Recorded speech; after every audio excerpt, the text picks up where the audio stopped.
This past Sunday, one new thing that we have started, if you're here with us on Sunday, is that whenever we read the chapter before the message, we're going to be standing up together and reading together, following along together. So let's go ahead and stand up together and read Nehemiah chapter 4, beginning in verse 1. Join me. Chapter 4, verse 1, it says, "When Sanballat heard that we were rebuilding the wall, he became angry and was greatly incensed. He ridiculed the Jews, and in the presence of his associates and the army of Samaria, he said, 'What are those feeble Jews doing? Will they restore the wall? Will they offer sacrifices? Will they finish in a day? Can they bring the stones back to life from those heaps of rubble, burn as they are?' Verse 3, Tobiah the Ammonite, who was at his side, said, 'What they are building, even a fox climbing up on it will break down their wall of stones. Hear us, O our God, for we are despised. Turn their insults back to their own heads. Give them over as plunder in the land of captivity. Do not cover up their guilt or blot out their sins from your sight. For they have thrown insults in the face of the builders. So we built the wall till all of it reached half its height. For the people work with all their heart. But when Sanballat, Tobiah, the Arabs, the Ammonites, and the people Eshod heard that the repairs of Jerusalem had gone ahead and that the gaps were being closed, they were very angry. They all plotted together to come and fight against Jerusalem and stir up trouble against it. But we prayed to our God and posted guard day and night to meet their threat. Meanwhile, the people of Judah said, 'The strength of the laborers is giving out, and there is much rubble that we cannot rebuild the wall.' Also, our enemies said, 'Before they know it or see us, we'll be right there among them, and we'll kill them and put an end to their work.' Then the Jews who lived near them came and told us 10 times over, 'Wherever you turn, they will attack us.' Therefore I stationed some of the people behind the lowest points of the wall at the exposed places, posting them by families with their swords, spears, and bows. After I looked things over, I stood up and said to the nobles, the officials, and the rest of the people, don't be afraid of them. Remember the Lord, who is great and awesome, and fight for your families, your sons and your daughters, your wives and your homes.' When our enemies heard that we were aware of their plot and that God had frustrated it, we all returned to the wall, each to our own work. From that day, half of the men did the work, while the other half were equipped with spears, shields, bows, and armor. The officers posted themselves behind all the people of Judah who were building the wall. Those who carried the materials did their work with one hand and held the weapon in another. And each of the builders wore his sword at his side as he worked. But the man who sounded the trumpet stayed with me.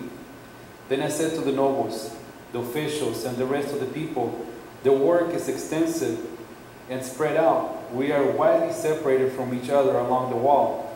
Wherever you hear the sound of the trumpet, join us there. Our God will fight for us.' So we continued the work with half of the men holding spears from the first light of dawn till the stars came out. At that time I also said to the people, 'Have every man and his helper stay inside Jerusalem at night, so they can serve us as guards by night and workers by day. Neither I, nor my brothers, nor my men, nor the guards with me took up our clothes. Each had his weapon, even when he went for water.'" You may sit. So chapter 3, when we covered chapter 3, remember we went through it twice to find different principles and the different spiritual meaning of each one of the sections that Nehemiah repaired, or not Nehemiah directly, but the people repaired. The gates, how each one represented something. They all have a significance for us. They began the work at the sheep gate. It ended the work at the sheep gate. And throughout the entire time that Nehemiah is in Jerusalem, he's constantly being attacked, ridiculed, mocked. And see, the attacks didn't happen as soon as he got there. They happened as soon as people got wind that Nehemiah or somebody had interest in repairing the walls, doing something good for the people of Jerusalem. And as we can see, I had mentioned since the beginning of the study that the enemies keep getting more numerous. It was just first one person, and it was two people, and it was a group of people, and there's going to be armies and nations. But Nehemiah doesn't back down. He has permission from the king. And of course, he has the blessing directly from the Lord, God himself. Nehemiah chapter 4, verse 1 says, when Sanballat heard that we were rebuilding the wall, he became angry and was greatly incensed. The word incense can mean that he was set on fire. He was very lit up. He was furious. He ridiculed the Jews. You know, the entire Old Testament, and the New Testament too, there's like all kinds of action and drama. And Nehemiah is filled, like this specific chapter right here that we're going to be covering. It's said with some suspense, because people are working and all of a sudden they get enemies taunting them, ridiculing them.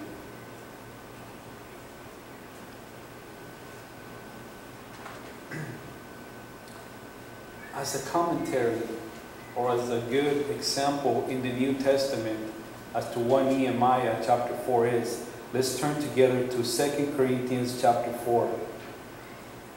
To the New Testament of 2 Corinthians chapter 4.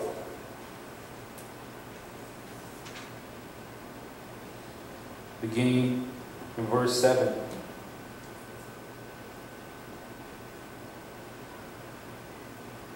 says, but when we have these treasures in jars of clay to show that this all-surpassing power is from God and not from us, we are hard-pressed on every side, but not crushed, perplexed, but not in despair, persecuted, but not abandoned, struck down, but not destroyed. We always carry around in our body the death of Jesus, so that the life of Jesus may also be revealed in our body. For we who are alive are always being given over to death for Jesus' sake, so that his life may also be revealed in our mortal body. So then, death is at work in us, but life is at work in you. Jars of clay. We are called jars of clay. And if I'm pretty sure many of us have pots made out of clay or stoneware at home. If you were to set a clay pot empty, just empty in front of the sun all day long, or for an extended period of time, it's going to eventually crack. Or if it's already cured with color, it's going to eventually fade away, and then eventually will crack. We are called pots of clay, or jars of clay. And we know that the Lord is also called our shepherd.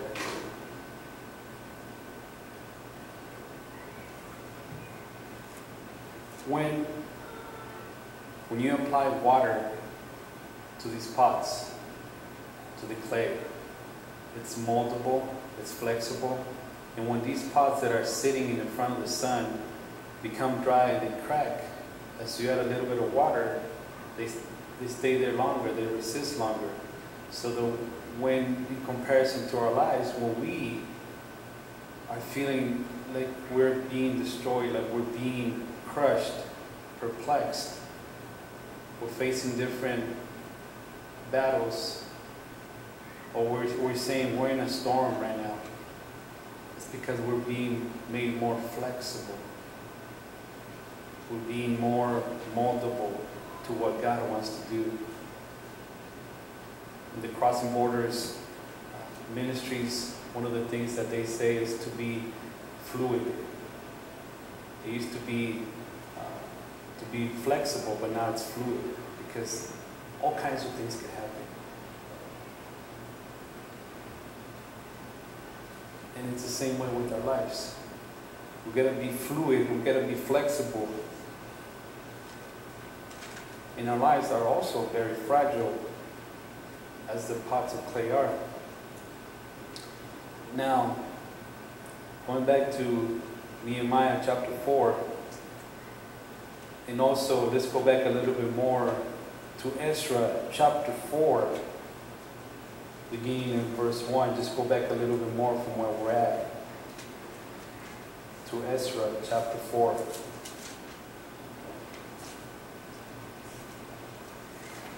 Verse 1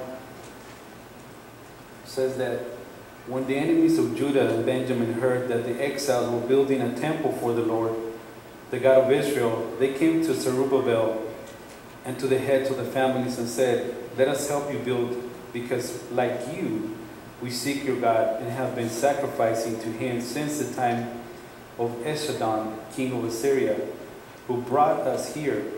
But Zerubbabel, Joshua, and the rest of the heads of the families of Israel answered, "We have no part with us in building a temple to our God. We alone will build it for the Lord, the God of Israel, as the king Cyrus and the king of Persia commanded us." When the peoples around them set out to discourage the people of Judah and make them afraid to go out building, they bribed officials to work against them and frustrate their plans during their entire reign of Cyrus, king of Persia, and down to the reign of Darius, king of Persia. So, since then,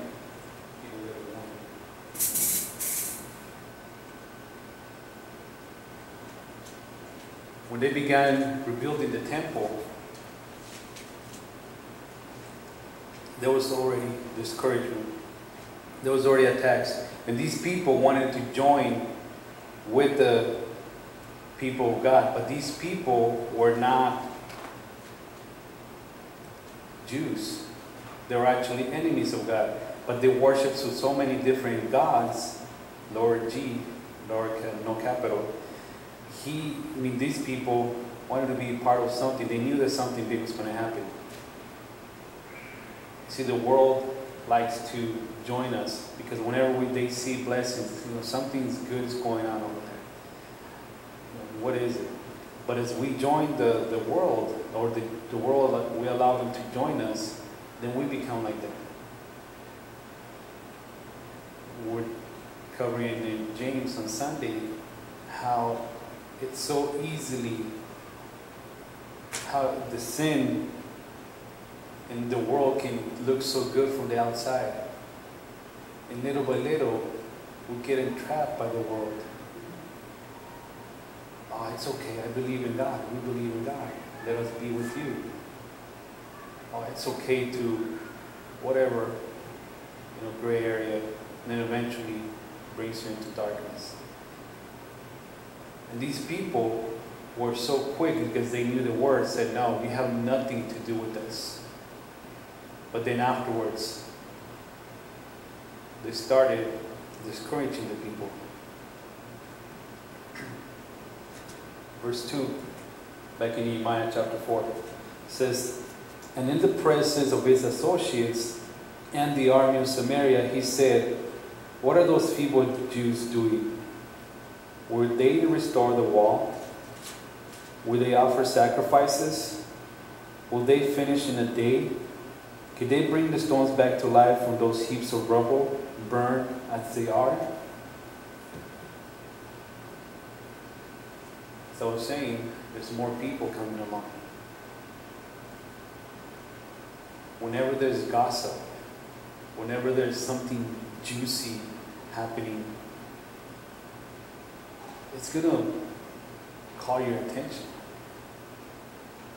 They're going to, I'll give you an example today at the office. They were talking about, there was nothing bad. They were talking about the library downtown. It started with just 2 people. They started laughing about it. Then a lot of people joined, and more people joined. Even myself, I was like, what's going on? It looked fun. It was nothing bad, but that's the way sin is. That's the way gossip starts. Have you heard that so-and-so is... And the next person gives ear and shares it with somebody else. Well, let's pray for them. But because pastor says that we're going to be praying specific prayers, this is why we got to pray for them. And if we allow those rumors to spread, do pray for the people, but if we allow those rumors to spread, then we are taking part of the sin. So discouragement came along right away. And see, later on, it says that Nehemiah, a word he covered actually, that Nehemiah set people to work right in front of their house. Right in front of their house. They were only assigned a certain section. And there were so many people that did beyond what it was required of them. And everybody, that means everybody in Jerusalem, whether he was a priest, a rich person, the poorest of the people, they all had something to do. Nobody said, well, I'm a perfumer. Because we also see that some perfumers and goldsmiths were working. Nobody complained about it. They were all given a task to do. That's the same way we are at the church. God uses everybody in the church. Not because you have a degree behind your name, not because you have a talent to music, He's only going to use you. And I've covered this before in other messages that God has a purpose. You're here not by mistake. You're listening to this message or other messages not by mistake, not because somebody dragged you. Yeah, somebody might have asked you to come, but God knew that you were going to be here to listen to these messages. And nobody was saying, I don't know how to build walls. All I've ever done was repair jewelry. No, they set to work, and they worked beyond. These were people that, I guess in modern times now, people that work in the office, like myself. I don't work physically outside. And we joke around with some of the guys saying that, I don't want to break a sweat or break a nail because I'm not typing. But these people, they were all assigned to do something. They were all given a task. They all have a purpose. We all have a purpose. And the enemy will use any opportunity to say, well, who are you to be part of the church? Nobody's going to take notice of you. You haven't been to seminary school. You live on the south side. And you want to be a part of something big. Forget it. And see, they all began to work in front of their homes. They were all given because they figured Nehemiah, of course, the Lord put it in his heart. He figured that if people worked to protect their own homes, they were going to put the most effort, the most attention to detail as to repair the wall, because it's going to be right in front of their homes.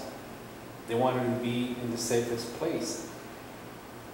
So they were putting the most effort right in front of their homes to protect their family. That's what we also, as Christians, need to begin in our homes. We send people or send our kids to public schools, and we expect them to teach our kids morals.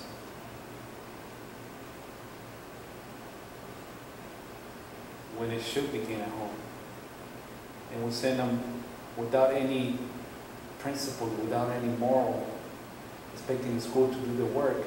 And then the school is having to fight against them because they have to be politically correct. They can't, discipline them. And then they come back home and they're even worse than when they left in the morning. Now I know there's some good schools, there's some good teachers, but the system as a whole, we're allowing them to fail. It's not just a school. And we need to teach our kids, first of all, before they go out into the world, about the Lord. Now when they grow up, it's up to them whether they want to obey or not. I had mentioned in James that God gives us no choices, but we're free to disobey. Eventually it gets to the point where an individual has to make that decision on their own. We can hold our kids in a bubble. We can protect them as far as we can, but then it gets to a point where they need to make their own decision and how Jesus become real to them. So the book deals with restoring and repairing the broken down walls.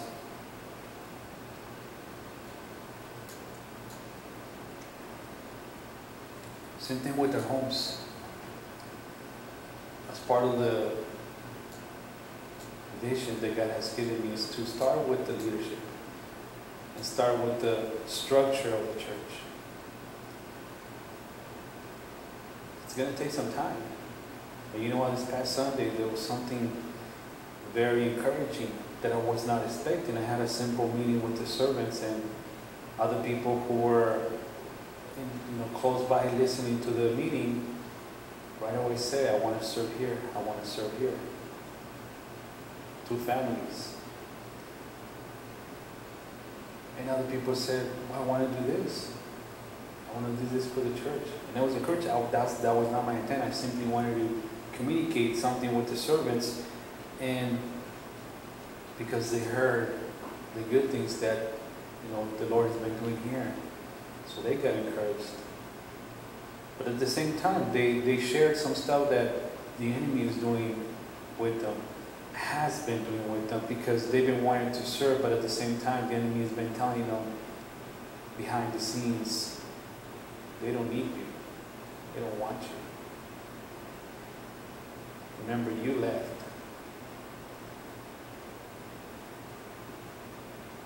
And that's not true. We live under His grace.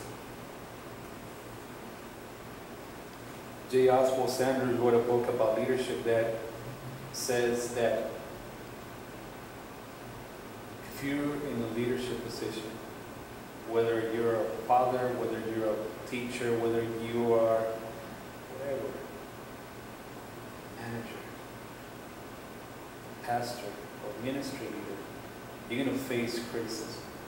Now, we may face positive criticism and also negative criticism. There's always criticism, and there's always somebody that's going to come and tell you there's 10 other ways, better ways to do what you're doing, but they won't get themselves in the action. Earlier, Keith was talking about how he's starting the Dave Ramsey FPU, Financial Peace University, courses. And there's many people out there that, financial advisors, who can give advice on where to invest, where not to invest, what to do with your money. But if you look at their record, they're broke. But yeah, they can give you 10 steps on how to build up wealth. If they themselves are broke. Criticism is going to come. myself. Not even a month into the ministry and already being criticized, being ridiculed, being put down, discouraged. I mentioned to you guys 2 weeks ago that, before I left home on a Sunday morning, I felt discouraged. It was the enemy attacking me. Where are you going? What's the point of going to church? But then the Lord reminded me, you're the pastor, you got to be there. You have a job to do, not for yourself, but for me. That's what the Lord told me right before I left the house. And discouragement is going to come. Spiritual discouragement. With people who think they're doing something wrong. I have a word for you, brother. Well, really, show me how you do it. That's what James is all about too. You say you're a Christian, show me what a Christian looks like. Verse 3 says that Tobiah the Ammonite, who was at his side, said, what they are building, even a fox climbing up on it will break down their wall of stones. So Tobiah, we already know that Sanballat was there ridiculing the people. And then Tobiah is like ranks and like, yeah, what he said. Yeah. I can imagine him being like Sanballat being this big guy. And then Tobiah being this little tiny guy. When we're in high school, there was always some little guy. Like, yeah, what he said. With the bully standing behind. That's probably what Tobiah was doing. Yeah, what he said. Even a fox is going to break down those walls. They don't know how to build walls.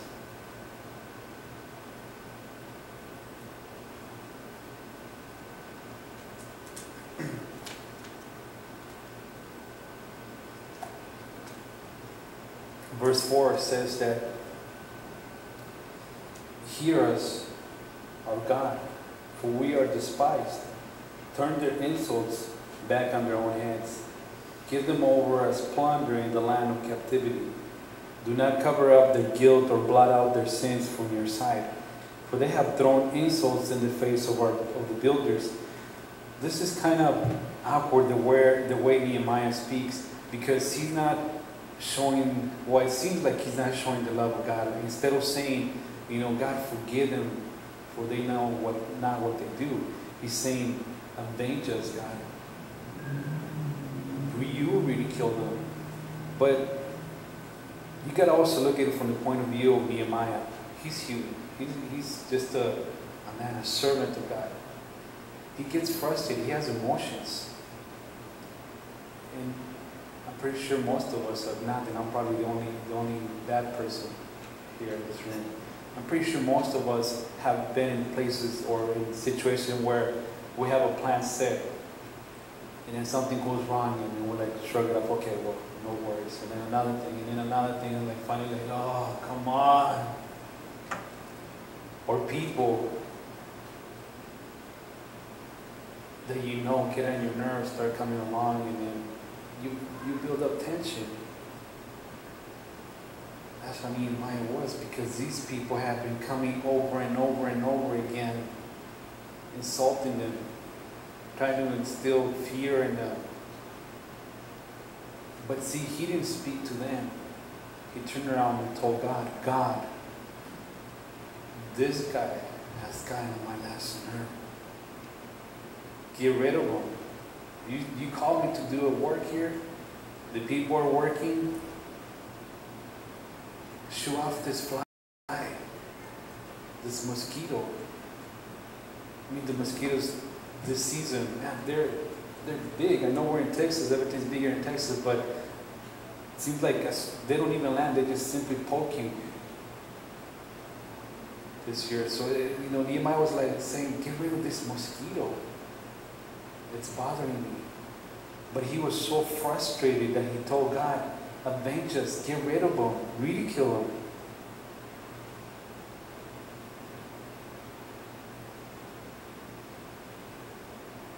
Verbal discouragement is going to come along.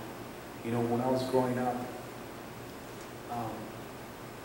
and I share this not because I have hate or I've forgiven my parents for this. I grew up being told that I was useless, that I didn't know how to do anything, whatever it was. I would go to school and come back home to do my homework, and I didn't know, how to do math. Math is the worst subject for me, and math is all I do at work. I always hated math. I still do, but by the grace of God, I learned how to use Excel. But see, the words that were told to me when I was growing up was like, you useless, you imbecile. Those words stuck to me to the point, up until about 5 years ago. I was able to say, you know what, I'm done with this. Or the Lord said, you're done with this. You're mine.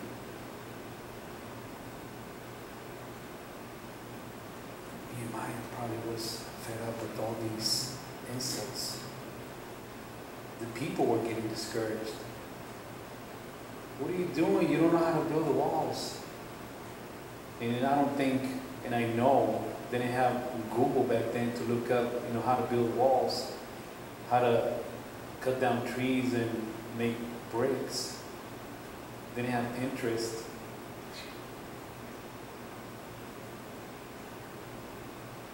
And of course, Nehemiah wasn't, a general contractor. He was serving the king when God called him. And now he's there. Later on, we're going to see that Nehemiah is the governor of Jerusalem.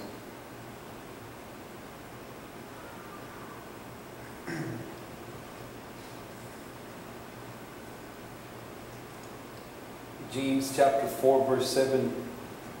We already covered this past Sunday. James says that you need to submit yourselves to God. Resist the devil and he will flee from you. And we will cover that this past Sunday. That's what Nehemiah is doing. He's showing us by example what James said in chapter 4, verse 7. Resist the devil. But he first needed to submit to God. We can't just simply say, well, I'm resisting the devil, I'm resisting the devil. I'm not going to pay attention. No, we need to first submit to God. If we get it out of order, it ain't going to work.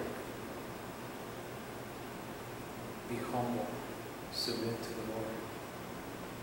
So Nehemiah, though he's frustrated, though he's angry with his people, fed up, just leave me alone. He turns to God and says, you God, you deal with them. Now, the enemy here didn't flee, because later on they're going to come along again.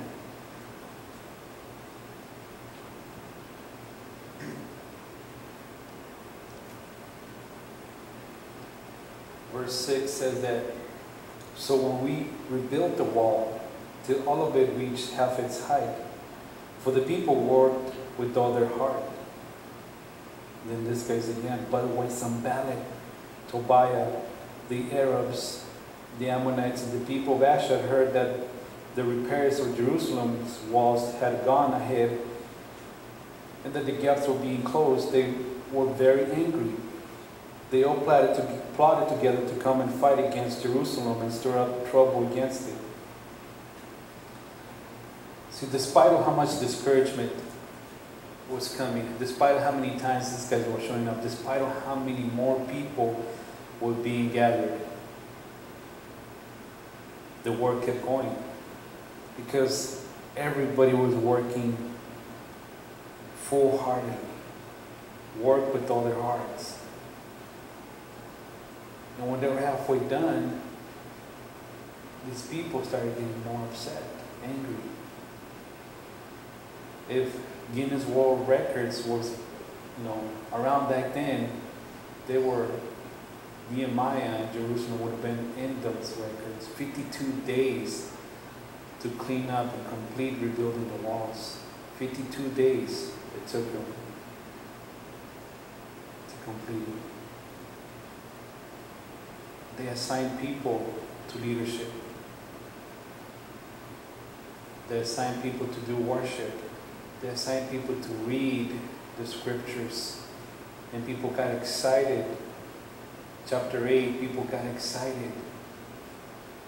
And they were crying because the Bible or the scriptures was being read to them. And it wasn't like a 30, 45 minute service. It was from daybreak till noon, listening to the word being read to them. Because they had already done the work. They were discouraged. They were tired. And then the word is read to them. And people were even more encouraged to continue, finish rebuilding the rest of the city. Because then afterwards, they have protection from the outside. But now it's time to rebuild the city on the inside. As Christians, when we get saved, the old us needs to come out. So that the Lord can come into our lives and then start working on us from the inside out. We're a new creation. So now He needs to empty out ourselves. Remember when we covered one of the gates, the dung gate? He needs to empty out the old self, the dirty self that we have inside of us, in order to be filled, because the next gate that is repaired is the water gate, to refill us with life, the chronological order.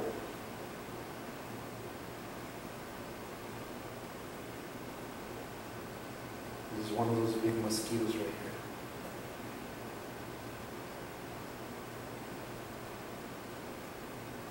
I mentioned to you guys that I like the visual in order for me to understand, so I'm going to close with the video that we're going to show. And it's a little graphic. It's from a movie, but it's compiled from four different movies. How this person, and listen to what he's saying, because you can hear him talking in the background to what he's saying. He comes from nothing, and he's going to end up being nothing. But that's because the world was telling him that you are nothing. Go ahead.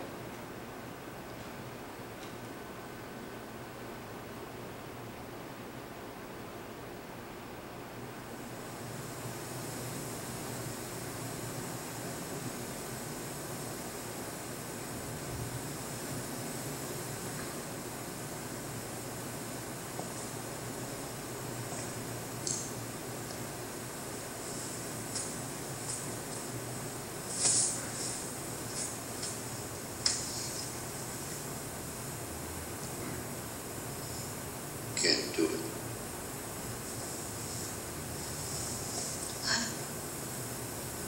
I can't beat him. Follow? Yeah. I've been out there walking around, thinking. I mean, who am I kidding? I ain't even in the guys' league.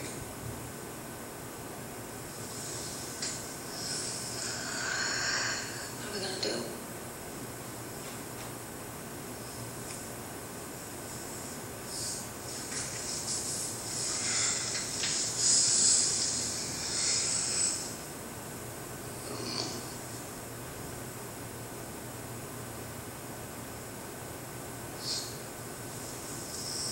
So hard. Yeah, it don't matter, because I was nobody before. Don't say that.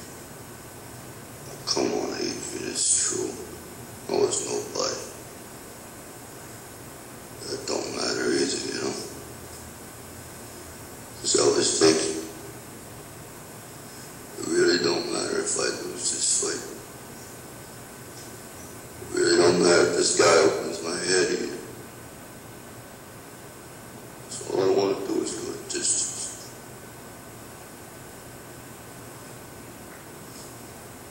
Nobody's ever gone the distance with Creed. And if I could go that distance, seeing that bell rings and I'm still standing,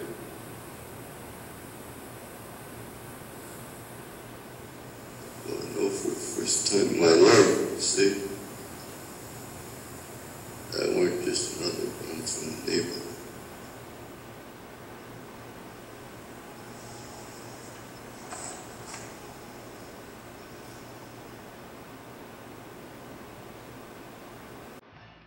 You also, sometimes it's hard to breathe. I put peace inside me. It's okay, Rocco. Please, it's okay. Is it? I think I want to do something. Like what? Fight. The doctor said you shouldn't fight. You recommended that you don't fight, and I recommend I do. The money, everything, it's all gone. I don't want this no more. What's crazy about standing toe to toe saying I am? No. This commission, in good conscience, cannot recommend you for a license. I mean, maybe some of you guys got something you never finished, something you really want to do, something you never said, or something stopped it. Little by little, we lose our friends, we lose everything until we say, I got no reason to go on. For God's sake, your son is lost. He needs you. I'm always going to love you no matter what. You're the best thing in my life. One more round. This is our round. We start, we don't stop. Fight quick. Fight slow. Fight slow. Everything you got. Fight. Fight. You can't touch no more. All right. There is no tomorrow.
One more round.